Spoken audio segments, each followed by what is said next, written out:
Bar council of India के chairman, Rajya Sabha के MP और सीनियर एडवोकेट सुप्रीम कोर्ट के अंदर जो भी बैठे हुए हैं, उनका नाम है मनन कुमार मिश्रा, जो ये पोस्ट होल्ड करके बैठे हुए हैं। इनके द्वारा एक बयान दिया गया है कि फेक लॉयर्स जो बनकर बैठे हुए हैं, डिग्री लेकर बैठे हुए हैं, उनके ऊपर उन्होंने एक फिगर बताई है कि 35% से लेकर 40% हमने ये पाया है कि फेक एडवोकेट्स निकल कर आए हैं। अब ये फिगर्स उन्होंने कैसे निकाली है? उन्होंने बोला है कि यार हमने ना अभी कुछ टाइम पहले बार काउंसिल ने ना पूरे के पूरे इंडिया के अंदर सभी स्टेट बार काउंसिल को निर्देश दिए थे कि आप जो है अपने अपने राज्यों के अंदर वेरिफिकेशन प्रोसेस कंडक्ट कराइए। तो ये पाया गया है 35% से लेकर 40% जो फेक डिग्री लेकर बैठे हुए हैं, उन्होंने वेरिफिकेशन अपनी डिग्री का या अपने सर्टिफिकेट्स का नहीं कराया है। तो इसीलिए इस बेसिस पे हम ये बोल रहे हैं कि 35 से 40% जो वकील जिन्होंने वेरिफिकेशन फॉर्म नहीं भरा था वो फेक है। अब एक बात बताओ, थोड़ा सा बैकग्राउंड की तरफ हम चलते हैं।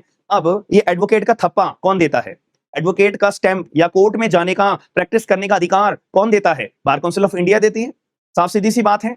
अब ऐसे केस में अगर मैंने अपनी एलएलबी की डिग्री होल्ड करके रखी हुई है, भले ही मैंने अपनी मेहनत से डिग्री कमाई है या कोई जुगाड़ करके मैंने एलएलबी की डिग्री अपनी कमाई है, अब ये डिग्री मैं कहां लेके जाऊंगा? बार काउंसिल ऑफ इंडिया के पास। अब बार काउंसिल ऑफ इंडिया की यहां पे जिम्मेदारी बनती है स्टैंप वेरिफिकेशन करने की कि मेरी डिग्री रियल है या फेक है। कौन सी स्टेज पे? जब मेरे को एडवोकेट का थप्पा लेना है, स्टैंप लेना है, उस स्टेज की मैं बात कर रहा हूं। तो यहां पर बार काउंसिल ने अपना काम पूरा नहीं करा है, यानी तभी तो एक जुगाड़ से अपनी डिग्री अरेंज करने वाला व्यक्ति को भी बार काउंसिल ने एक अथॉरिटी, एक लाइसेंस प्रैक्टिस करने का दिया है। तभी तो वो व्यक्ति कोर्ट में प्रैक्टिस कर रहा है ना। तो सबसे बड़ा लैक यहाँ पे किसके द्वारा करा गया है?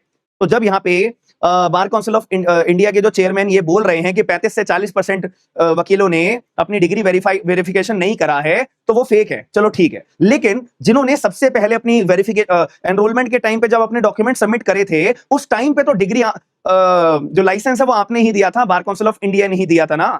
तो उसके ऊपर तो कोई यहाँ पे सॉल्यूशन निकल के नहीं आ रहा है कि उस व्यक्ति को भी तो पनिशमेंट मिलनी चाहिए ना। अब यही दूसरी तरफ ये फेक डिग्री या फेक एडवोकेट का ये जो पॉइंट है, ये अभी क्यों उठ रहा है? जब पहले बार काउंसिल ऑफ इंडिया ने अपने रूल्स बना रखे थे, स्टेट बार काउंसिल ने अपने रूल्स बना रखे थे कि 20,000 रुपए, 30,000 रुपए, 50,000 रुपए हम एनरोलमेंट के नाम पे आपसे पैसा चार्ज करेंगे। उस टाइम पे कोई फेक एडवोकेट का टैग लेकर नहीं कोई बात नहीं उठती थी। हाँ या ना? बस पहले तो यही होता था कि पैसे लाओ और अपने डॉक्यूमेंट्स लाओ, थप्पा लगाया, बिना कुछ वेरिफिकेशन करे और अपने एडवोकेट का टैग ले जाओ। अब उसके बाद जब सुप्रीम कोर्ट ऑफ इंडिया का जजमेंट आया कि 750 रुपए फीस से ज्यादा आप 1 रुपया भी चार्ज नहीं कर सकते हैं, फिर उसके कुछ टाइम के बाद fake advocates, fake law degrees के ये पॉइंट्स उठने लगे। बार काउंसिल ऑफ इंडिया के जो चेयरमैन है वो इसके आके क्लैरिफिकेशन देने लगे कि आपने वेरिफिकेशन अपनी डिग्री नहीं कराई है, तो इसलिए आप फेक हो। अब दूसरे पार्ट पे यहाँ पे आ जाते हैं कि ये बात इन्होंने क्यों रेज करी। अभी कुछ एक इंटरव्यू इनका लिया जा रहा था, तो ऑनरेबल जो हमारे चीफ जस्टिस साहब हैं, इनके पास एक हियरिंग आई थी, एक पिटीशन फाइल करी गई थी रिगार्डिंग सीनियर एडवोकेट के डेसिग्नेशन को लेके। तो वहां पे सीजीआई साहब ने कमेंट पास करा था कि जिनके पास फेक लॉ डिग्री है वो केवल वो सारे लोग कॉकरोच हैं। तो इस चीज को, इस कंटेक्स्ट के रिगार्डिंग मनन मिश्रा जी हैं, इनके द्वारा ये बयान दिया गया था। बट मेरा क्वेश्चन मनन मिश्रा जी से भी है कि बार काउंसिल ऑफ इंडिया के जो अधिकारी हैं उनके ऊपर भी तो पनिशमेंट होनी चाहिए कि आपने कैसे डिग्री को बिना वेरीफाई करे एक ऐसे व्यक्ति को एडवोकेट का टैग दे दिया और उससे 20,000 रुपए, 40,000 रुपए, 50,000 रुपए अपने फीस भी ले ली थी, और इसके ऊपर भी कोई बयान या कोई क्लैरिफिकेशन नहीं दिया गया था कि जब सुप्रीम कोर्ट का जजमेंट आ गया था कि 750 रुपए से 1 रुपया चार्ज नहीं करोगे, तो जिन्होंने पहले पैसे ज्यादा 20, 30, 50,000 रुपए दिए थे कि उनकी फीस रिटर्न होगी नहीं होगी, कोई क्लैरिफिकेशन नहीं दिया। तो ये मेरा आप लोगों से एक पॉइंट ऑफ व्यू है। आप लोग कमेंट बॉक्स के अंदर अपनी अपनी राय जरूर बताइएगा, और प्लीज प्लीज प्लीज इस वीडियो को लाइक करके शेयर करके लोगों को अवेयर जरूर करिएगा। अब बात कर लेते हैं एआईबी के जो सीओपी होता है उसके बारे में। आपको पता होना चाहिए कि जब एआईबी का एग्जाम कंडक्ट करवाया जाता है, तो जब उसको एग्जाम को क्लियर कर लेते हो तो आपको एक सर्टिफिकेट ऑफ प्रैक्टिस दिया जाता है। इसका मतलब ये होता है कि अब आपके पास परमानेंट एक लाइसेंस है ऑल ओवर इंडिया कहीं भी एज एन एडवोकेट प्रैक्टिस करने का। तो यहां पर एक छोटा सा आपको पॉइंट समझ में आना चाहिए कि जैसे ही आपकी एलएलबी की डिग्री पूरी हो जाती है, 3 साल वाली या 5 साल वाली, उसके बाद आपका अगला कदम होता है स्टेट बार काउंसिल के अंदर एज एन एडवोकेट एनरोलमेंट कराने का। तो वो आपको परमानेंट एनरोलमेंट 2 साल तक का इशू करते हैं। इन 2 सालों में आपको एआईबी का एग्जाम क्लियर करना पड़ता है। तो जैसे ही आप अपने एआईबी का एग्जाम क्लियर कर लेते हो, तो उसके बाद बार काउंसिल ऑफ इंडिया आपका सर्टिफिकेट ऑफ प्रैक्टिस जो है प्रिंट करता है। प्रिंट हो जाने के बाद वो आपके स्टेट बार काउंसिल को सीओपी जो है भेज देते हैं। फिर स्टेट बार काउंसिल की यहाँ पे जिम्मेदारी होती है कि वो अपने राज्य के वकीलों को इन्फॉर्म करेंगे, अवेयर करेंगे कि भाई आपका जो है सीओपी बनकर तैयार होकर आ चुका है, हमारे पास आ जाइए और अपना सीओपी कलेक्ट करके ले जाइए। कोई कोई स्टेट बार काउंसिल पहले तो बाई पोस्ट उनके घर पे भी भेज देती थी। अब यहाँ पे दिल्ली बार काउंसिल ने अपनी एक नोटिफिकेशन जारी करी है, यहाँ पे आपको डेट भी दिखा देता हूं, 22 मई 2026। इन्होंने बोला है कि आप जिन बच्चों ने AIB 20 का पेपर दिया था उनकी सीओपी बनके तैयार हो गई है, उनका परमानेंट एनरोलमेंट सर्टिफिकेट बनके तैयार हो गया है। तो आप सुबह 10 बजे से लेकर शाम के 4 बजे ये जो बार काउंसिल ऑफ दिल्ली का ऑफिस है सिरी फोर्ट के पास में, कभी भी आओ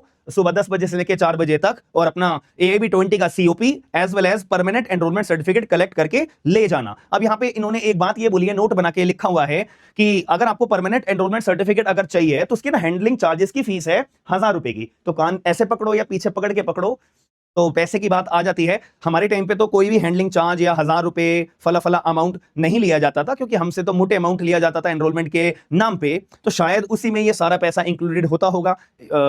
इस बात को हम ऐसे समझ सकते हैं। तो यहाँ पे अब इन्होंने एक नया ये स्कीम लॉन्च करी है कि अगर आपको परमानेंट एनरोलमेंट सर्टिफिकेट अपना चाहिए तो उसके लिए 1000 रुपए आपको पे करने पड़ेंगे। तो यानी कि जब आप बार काउंसिल ऑफ दिल्ली के अंदर अपना AIB 20 का COP as well as permanent enrolment certificate लेने जा रहे होंगे तो अपने साथ 1000 रुपए कैरी करके जरूर लेकर जाना। बात खत्म।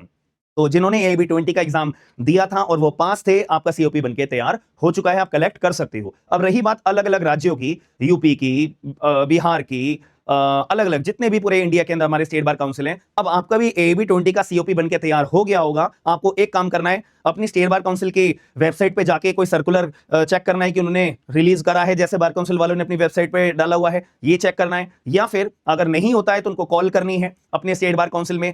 कॉल भी नहीं कर सकते तो अगर आपको विजिट करना, अगर आप कर सकते हो तो विजिट कर लेना है और अपना वहां पे जाके AIB 20 के सीओपी के बारे में इंफॉर्मेशन ले लेनी है। या तो वो ये बोलेंगे कि अभी आपका बनके तैयार हो चुका है, आ जाओ लेने, या तो ये बोलेंगे कि अभी तक आया नहीं है, तो विद इन नेक्स्ट वीक आपको सीधा जाके उनको इन्फॉर्म करना ही पड़ेगा। याद रखना, जिस दिन ये वीडियो डली है उसके नेक्स्ट वीक के अंदर अंदर।